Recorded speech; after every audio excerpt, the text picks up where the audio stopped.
മണ്ണാർക്കാടുണ്ടായ ഏറ്റവും ക്രൂരമായ ഒരു കൊലപാതകം ഇപ്പോൾ 7-8 വർഷം 2016-17 ആണെന്നാണ് ഞാൻ മനസ്സിലാക്കുന്നത്. അപ്പോൾ ആ സമയത്താണ് ഇപ്പോൾ ആ നബീസ വധക്കേസ്. അതിൽ 2 പ്രതികളും അവരുടെ കുടുംബക്കാർ തന്നെയാണ്, അവരുടെ ചെറുമകനും അയാളുടെ ഭാര്യയുമാണ്. ഇപ്പോൾ ആ കേസിലും ഇന്ന് ഉച്ചയോടുകൂടി ശിക്ഷാവിധി വന്നിട്ടുണ്ടായിരുന്നു. 2 പ്രതികൾക്കും ജീവപര്യന്തം ശിക്ഷയാണ് വിധിച്ചിട്ടുള്ളത്.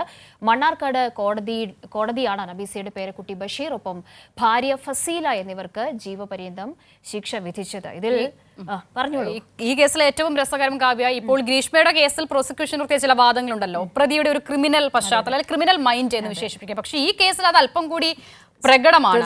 ഇതൊരു നോമ്പ് കാലത്താണ് ഈ സംഭവം നടക്കുന്നത്. അപ്പോൾ നോമ്പുകാലം സ്വാഭാവികമായും ഈ വിശ്വാസികളെ സംബന്ധിച്ചിടത്തോളം അവർ വളരെയധികം നന്മകളൊക്കെ ചെയ്യുന്ന, മനസ്സ് പരിശുദ്ധമാക്കി വെക്കുന്ന സമയമാണ്. അപ്പോൾ ആ സമയമാണ് ഈ നബീസയെ ആ പാനീയത്തിൽ വിഷം കലർത്തി കൊലപ്പെടുത്തിയത് എന്നുള്ളതാണ്. മാത്രമല്ല ഫസീലയ്ക്ക് മുൻപും ക്രിമിനൽ പശ്ചാത്തലം ഉണ്ടായിരുന്നു, മുൻപുമുണ്ട്, ഇതിന് ശേഷവും എനിക്ക് തോന്നുന്നു. അതായത് ബഷീറിന്റെ മാതാപിതാക്കളുടെ കൊലപാതകവും ഇപ്പോൾ അതിലും ഫസീലയ്ക്ക് പങ്കുണ്ടോ എന്ന് കുടുംബം ഇപ്പോൾ സംശയിക്കുകയാണ്. അതെ. ഒപ്പം തന്നെ ഈ അടുത്ത സമയത്ത് കഴിഞ്ഞ വർഷം മറ്റൊരു സ്വർണ്ണ വ്യാപാരിയുമായി ബന്ധപ്പെട്ടിട്ടുള്ള ഒരു പ്രശ്നവും അതും ഫസീലയ്ക്ക് മേലൊരു വലിയ കേസായി ഇപ്പോൾ നിൽക്കുന്ന ഒരു വിഷയത്തിനിടയിലാണ് ഇപ്പോൾ ഈ കേസിൽ എന്തായാലും നിർണായകമായ വിധി വന്നിരിക്കുന്നത്. ജീവപര്യന്തം ശിക്ഷയാണ്.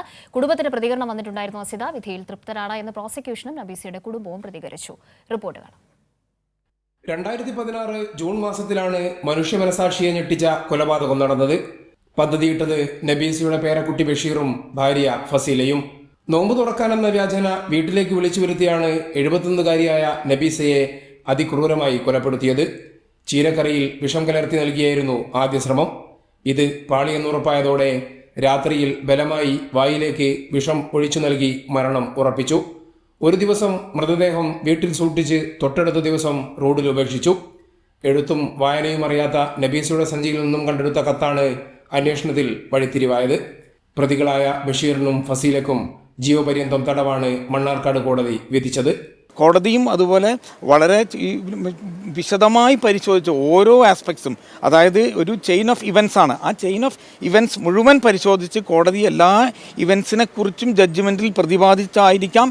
ഞാൻ ജഡ്ജ്മെൻറ്റ് മുഴുവൻ വായിച്ചിട്ടില്ല, എല്ലാ കാര്യങ്ങളും പ്രതിപാദിച്ചായിരിക്കും ഈ കേസിലെ വിധി പറഞ്ഞിട്ടുള്ളത്. പ്രത്യേകിച്ച് ഞാൻ നിങ്ങളോട് പറഞ്ഞ പോലെ ഈ സയൻറ്റിഫിക് എവിഡൻസ് ആണ് ഈ കേസിലെ ഒരു വലിയ പ്രാധാന്യം ഉണ്ടാക്കിയിട്ടുള്ളത്. കോടതി വിധിയിൽ തൃപ്തരെന്ന് നബീസയുടെ കുടുംബവും പ്രതികരിച്ചു. നമ്മൾ ഇത്രയും പ്രതീക്ഷിച്ചില്ല, നമ്മൾ ഇത്ര ആകുന്നുള്ളത് പ്രതീക്ഷിച്ചില്ല. പക്ഷേ ഈ വിധിയിൽ ഞങ്ങൾ വളരെയധികം സന്തോഷമാണ്. ഞങ്ങൾക്ക് കുടുംബങ്ങൾക്ക് എല്ലാവർക്കും സന്തോഷമാണ്. ഇത്ര കിട്ടിയില്ലേ എന്നുള്ളതിൽ ഞങ്ങൾ സന്തോഷമാണ്. ഞങ്ങൾക്ക് നിരവധി ക്രിമിനൽ കേസുകളിലെ പ്രതിയാണ് ഫസീല. ബഷീറിന്റെ രക്ഷിതാക്കളുടെ മരണത്തിലും ഫസീലയ്ക്ക് പങ്കുണ്ടെന്ന് ബന്ധുക്കൾ ആരോപണം ഉന്നയിച്ചിരുന്നു.